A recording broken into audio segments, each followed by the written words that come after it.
அப்பாவுக்கு டிவியில கருப்பு வெள்ளை படம், எனக்கு நல்ல சாப்பாடு, அம்மாவுக்கு இதையும் அதையும் சுத்தப்படுத்தணும். இவ்வளவுதான் எங்க வாழ்க்கை. நானு, அம்மா, அப்பா 3 பேர் தான். காலையில ரொம்ப உழைப்போம், இரவுல வீட்டுக்கு வந்து இப்படிதான் எங்க வேலையை பார்த்துட்டு இருப்போம். ரொம்ப வருஷமா இப்படித்தான் இருக்கு எங்க வாழ்க்கை. இல்ல எங்க உலகம் இப்படித்தான் போகுது.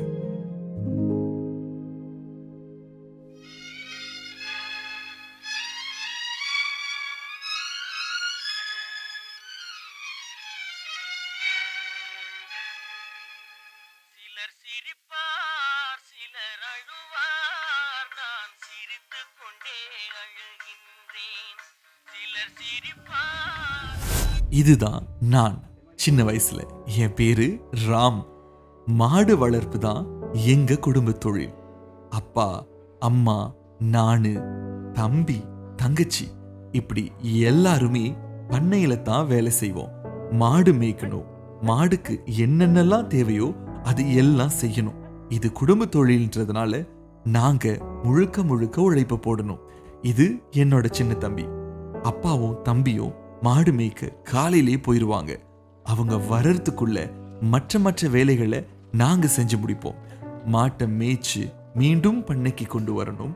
அம்மாவும் தங்கச்சியும் பண்ணையில மற்ற வேலைகளை செய்வாங்க. மாட்டுக்கு தேவையான உணவுகள் கொடுக்கறது, மாட்டு பண்ணையை சுத்தப்படுத்துறது, தண்ணி வைக்கிறது, இதெல்லாம் அவங்களோட பொறுப்பு. காலையிலிருந்து இந்த மாதிரி தான் எங்க வேலை போய்கிட்டே இருக்கும். இப்படியெல்லாம் இருக்கும்போது குடும்பத்துக்காக நம்ம தான் உழைக்கணும்ன்ற ஒரு நம்பிக்கையும் எங்களுக்கு சின்ன வயசுல இருந்து கொடுத்தாங்க. அதுவே அம்மாவுக்கும் அப்பாவுக்கும் ரொம்ப பெருமை. நாங்களும் அயராது, கொஞ்சம் கூட சலிப்பெல்லாம் தட்டாது குடும்ப தொழில ரொம்ப சிறப்பா செய்யறோம்னு எப்போதுமே சந்தோஷப்படுவாங்க.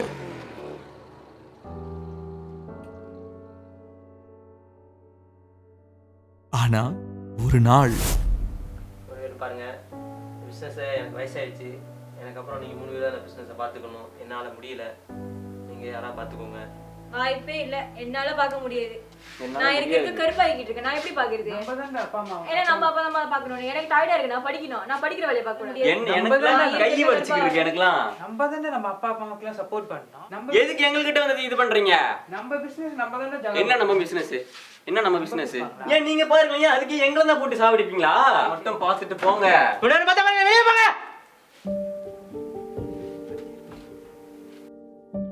ஆனா ஒரு நொடியில எல்லாமே மாறி போச்சு. என்னென்னமோ நடந்துருச்சு. இதுவும் வேலை தானே. தம்பியும் தங்கச்சியும் அதை புரிஞ்சுக்கல. எனக்குள்ள இருந்த வேட்கையெல்லாம் இந்த மாட்டு பண்ணைய இன்னும் மேம்படுத்தணும், உயரத்துக்கு கொண்டு போகணும். அதுக்கு நிறைய உழைச்சோம். பழைய முறையில இருந்த மாட்டு பண்ணை நவீன முறைக்கு மாற்றப்பட்டது. அப்பா எப்போதும் சொல்லுவார், எந்த தொழில் செய்தால் என்ன, செய்யும் தொழில் தெய்வம். அதை நினைச்சு செஞ்சா வாழ்க்கையில முன்னுக்கு வரலாம். அவ்வளோ உழைப்புக்கும் இன்றைக்கு பதில் கிடைச்சிருக்கு. இந்த மாட்டு பண்ணை நவீன முறையில பெரிய அளவில் இன்றைக்கு வளர்ச்சி அடைஞ்சிருக்கு.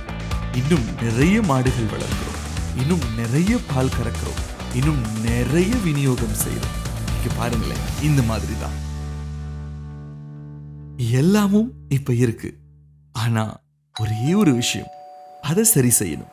அதுக்கு தான் இந்த யோசனை. யாரும் வந்திருக்க பாருங்க, பேல் சத்தம் போட்டு போய் பாருங்கம்மா. இந்த ராத்திரி யார் வந்திருக்கா?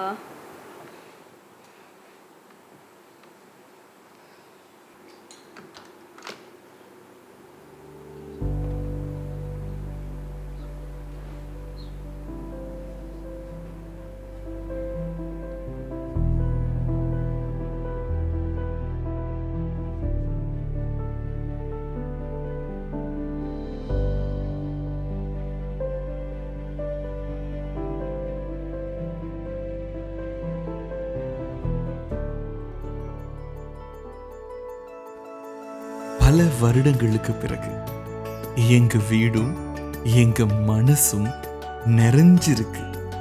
தொலைந்து போன மகிழ்ச்சிய மீண்டும் இந்த இல்லமும் எங்கள் உள்ளமும் பெற்றிருக்கிறது. தம்பி தங்கச்சி இவங்க வந்ததுதான் உண்மையாவே முழுமையான தீபாவளி. திரும்பி பார்க்கும்போது எங்களுக்கு இந்த வாழ்க்கையை கொடுத்தது எங்க அப்பா அன்றைக்கு தொடங்கிய அந்த மாட்டு பண்ணை தான். இதுக்கு மேல மகிழ்ச்சி மட்டும் நிறைந்திருக்கட்டும், நிலைத்திருக்கட்டும். அனைவருக்கும் எங்களின் தீபாவளி நல்வாழ்த்துகள்.